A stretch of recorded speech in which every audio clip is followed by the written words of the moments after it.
Social media के फ़ायदे ज़्यादा होते हैं या नुकसान, इस बहस को हम एक साइड में रखते हैं और मैं आपसे अब सवाल पूछना चाहता हूँ कि सोशल मीडिया क्यों बनाया गया था।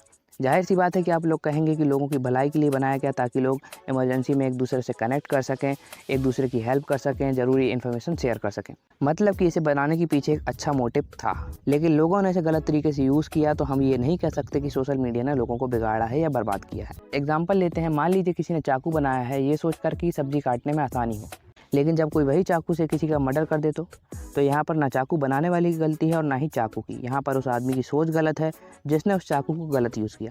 इसी तरह सोशल मीडिया भी marketing, job research, contact with leaders, learning, education, इन सब चीज़ों के लिए था। और जिसकी सोच अच्छी है वो उसका अच्छे से यूज़ कर रहे हैं और जिसकी सोच गलत डायरेक्शन में है उनको वो सोशल मीडिया भी गलत डायरेक्शन में ले जा रहा है। तो कुल मिलाकर मैं आपको ये बताना चाहता हूँ कि सोशल मीडिया खुद में सही या गलत नहीं है, बल्कि उसका यूज़ हमारी अच्छी या बुरी सोच पर डिपेंड करता है।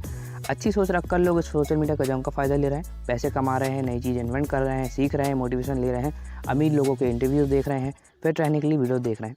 हमेशा याद रखिए कि आविष्कार अच्छे के लिए होते हैं, बस हम उसको कैसे यूज़ करें ये पूरी तरह हमारे ऊपर डिपेंड करता है।